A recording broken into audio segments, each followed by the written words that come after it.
హైదరాబాద్తో సమానంగా వరంగల్ని అభివృద్ధి చేయాలని సీఎం రేవంత్ రెడ్డి అధికారుల్ని ఆదేశించారు. హెరిటేజ్ సిటీగా వరంగల్ నగరాన్ని అభివృద్ధి చేసేందుకు అవసరమైన చర్యలు చేపట్టాలని సూచించారు.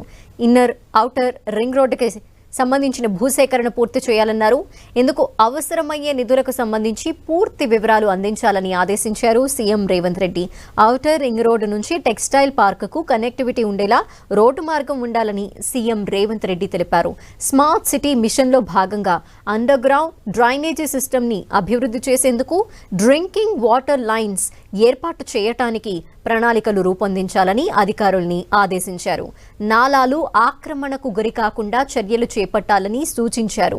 వరంగల్ నగర అభివృద్ధిపై ఇక నుంచి ప్రతి 20 రోజులకోసారి ఇన్ఛార్జ్ మంత్రి సమీక్ష నిర్వహించాలని ఆదేశించారు సీఎం రేవంత్. వరంగల్ నగర అభివృద్ధికి సంబంధించి సహకారం అందించేందుకు తాము సిద్ధంగా ఉన్నామని సీఎం రేవంత్ రెడ్డి తెలిపారు. డంపింగ్ సమస్యకు శాశ్వత పరిష్కారం చూపేలా చర్యలు చేపట్టాలన్నారు. ఆ దిశగా ప్రణాళికలు సిద్ధం చేయాలని ఆదేశించారు.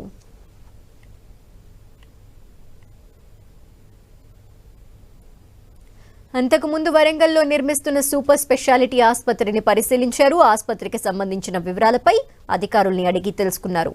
అక్కడి నుంచి హనుమకొండ కలెక్టరేట్కి చేరుకుని మహిళా శక్తి క్యాంటీన్స్ ని ప్రారంభించారు. అక్కడే మంత్రులు, ఇతర నేతలతో కలిసి భోజనం చేశారు.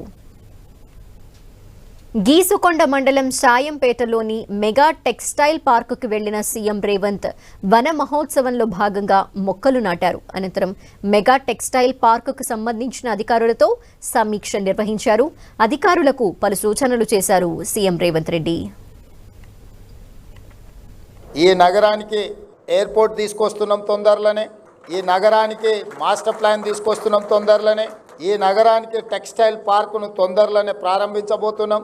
ఇది జాతీయ స్థాయిలో గుర్తింపు పొందే నగరంగా health tourism, education and eco tourism, temple tourism ఇవన్నిటినీ ఒక వరంగల్ నగరంలో చేయగలిగిన స్కోప్ ఉన్న నగరం. తప్పకుండా వాటన్నిటి మీద ఫోకస్ పెడతాం.